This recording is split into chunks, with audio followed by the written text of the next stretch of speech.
Last week we reported on the Upper attack on the St. James Church in Cape Town in 1993. We introduced you to the 3 Upper men who carried out the brutal attack and now want amnesty. And you met the victims and survivors inside the church. You met Liezl Ackerman, whose mother was killed in the church, who said on last week's program that she wondered how the attackers themselves felt. This past week we took Liezl Ackerman and Gillian Schermbrucker, who was badly wounded in the attack, to Pollsmoor Prison to meet one of the killers, Gcinikhaya Makoma. Hi. Hi. I'm Liezl Ackerman.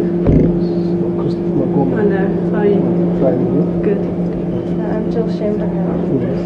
I'm Christopher Makoma. In 1993, like just before the St. James thing, Yes. what actually sparked that? What was the motive in the St. James attack?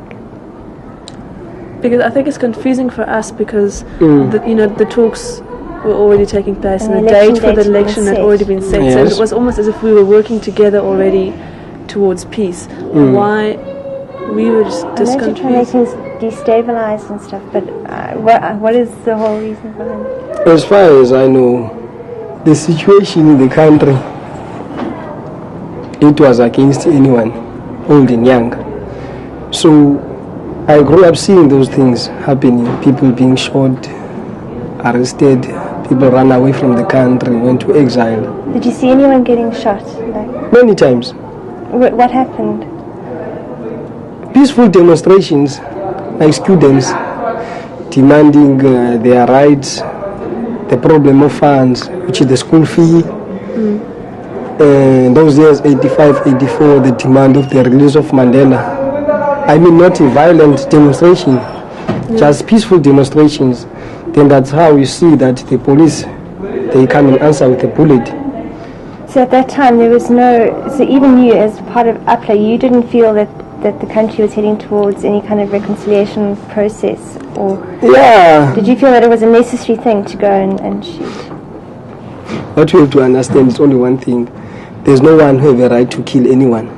Do you believe that? Yes. Okay. Even at that time I was involved in UPLA operation. I know that what I was doing at this moment, at this time, it is wrong to kill people. But the agenda, it is the reason. Why I took part in these UPLA attacks is because of an understanding that the name of the African people was robbed to them through the barrel of the gun. Personally now, I mean, Yes. I know that you were under command. I mean, as a soldier you have to obey. Yeah. But personally, if you had to go back and do it again, do you think you would? I mean, camera and everything aside, I don't know. As a soldier, you obey orders. Whether you see these people are praying or they are in a party, as long as the command say you have to shoot to kill, that's what you do. Not that I was not having a problem, I was having a problem, but I know an order, you don't question an order. There is a time whereby after the whole thing, you have that chance to ask why the church, because even now I would like to know. They were showing photographs of people and all the blood and everything, and my father and my brother, and there was also, and they were talking and they were saying, we don't have any hatred, we forgive the killers. What did you when you saw that? What did you feel? Okay, I am a human being. I have feelings. Yeah. It was bad, but unfortunately, it already took place. Yeah. People are already dead. No matter how do I feel now at this moment that it was bad, there's nothing which I was going to do.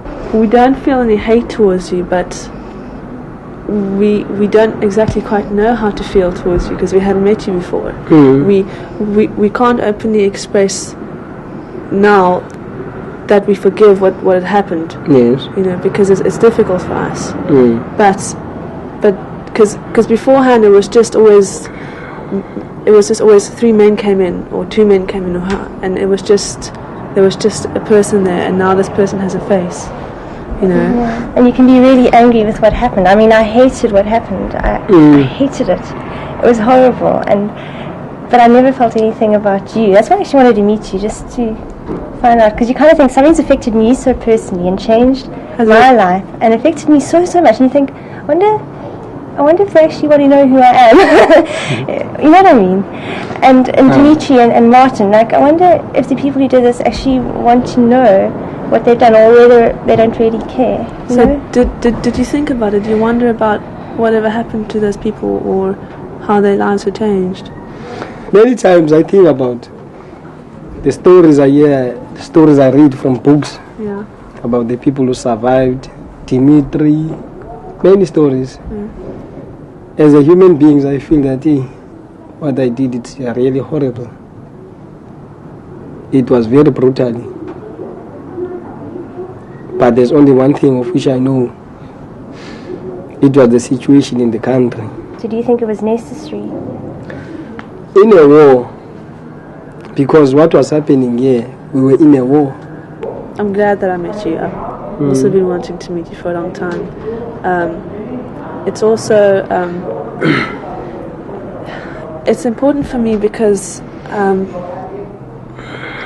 I can now go home and think about what you said as well. I can now relate on you to a human, person-to-person basis, and not just a figure. Yes. It's very important. It's very important. It's very meaningful to me, because it's doing some certain relief emotionally. You see, there is some certain relief emotionally.